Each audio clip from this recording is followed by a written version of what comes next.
Okey, bismillahirrahmanirrahim. Apa khabar semua anak-anak? Okey, so hari ini seperti yang dijanjikan, kita akan belajar bab 9 ya, penyelesaian segitiga ataupun solution of triangle. Okey.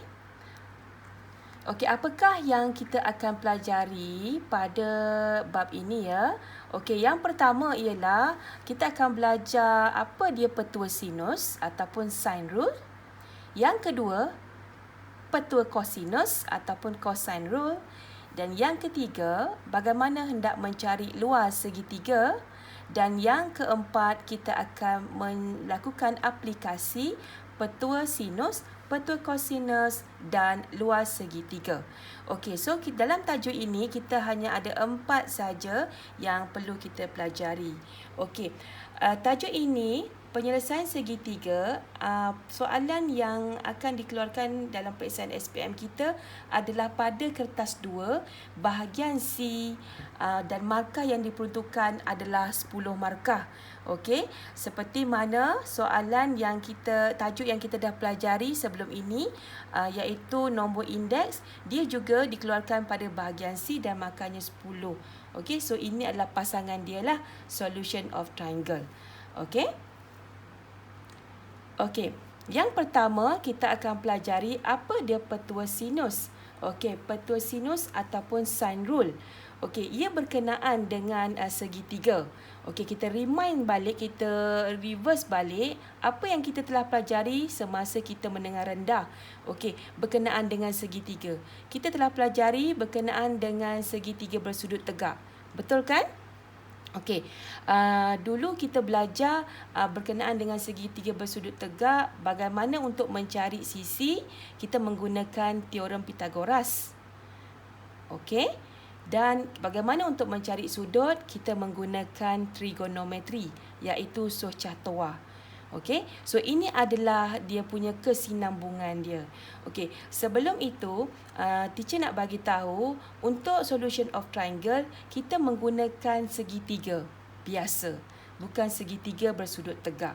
Okey, sebelum kita mengenal pasti apa dia petua sinus, petua kosinus dan lain-lain, kita kena tahu apa yang ada yang diberi pada segitiga ini. Okey, so kalau kita lihat di sini ya, okey, teacher labelkan setiap bucu tu adalah berhuruf besar, A, B dan C.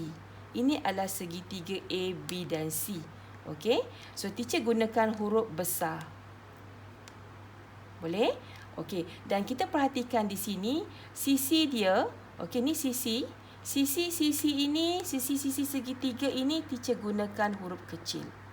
Okey, so apa dia yang hujung ni, bucu-bucu ni, A, B, C yang besar ini adalah sudut.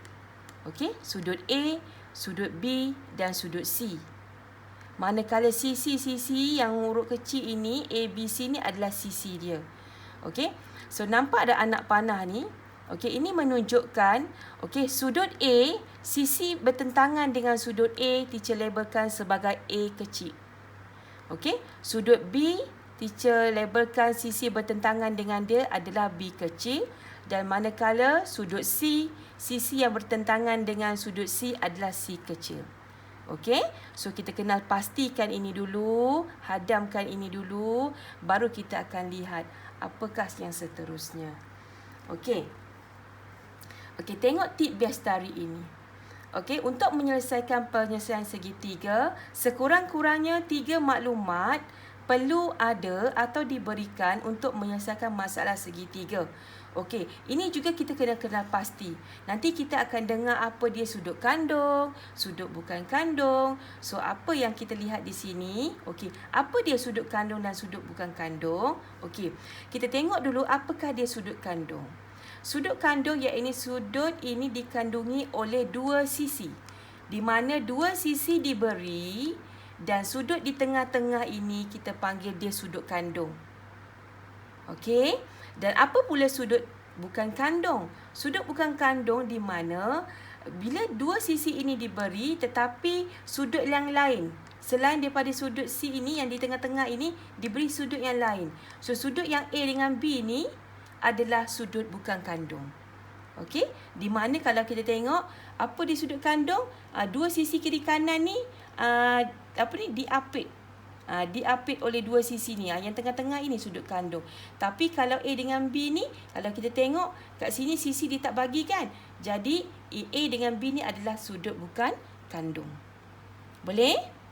Okey, seterusnya bila kita dah tahu ini, okey, teacher nak bagi tahu. So petua sinus ini yang di bawah ini adalah petua sinus. Petua sinus ni kita gunakan, nampak di sini, A per sin A sama dengan B per sin B sama dengan C per sin C. Okey, nampak tak? Dia pasangkan sisi dengan sudut dia. Sisi dia mesti sama. Kalau sisi A, sudut A. Sisi B, sudut B. Sisi C, sudut C. Okey, ataupun kita boleh gunakan, okey, ini adalah formula salingan. Maksudnya dia terbalikkan saja. Okey, so sudut dekat atas, sisi di bawah, okey, sin B, B sama dengan sin C, C. Okey, sebenarnya dua formula ini kita boleh guna. Mana-mana pun tak apa. Boleh belaka. Okey? Okey, kita teruskan. Okey, kita tengok contoh satu. Okey, tuliskan petua sinus yang menghubungkan sisi dan sudut bagi segitiga berikut. Okey, ini kita nak wujudkan petua sinus. Sama ada kita faham atau tidak. Okey, kalau kita tengok segitiga yang pertama ni, diberi kita segitiga D, E, F. Okey, dan kita dapat lihat sisi dia D, E, F. Jadi bagaimana kita hendak membentuk petua sinus? Okey. So, seperti biasa, kalau kita tengok sini, kita tulis dulu sisi D per sudut dia sin D, E sin B, sin E dan F sin F. Okey? Boleh?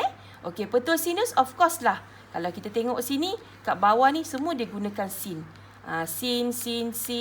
Itu menunjukkan dia adalah petua sinus.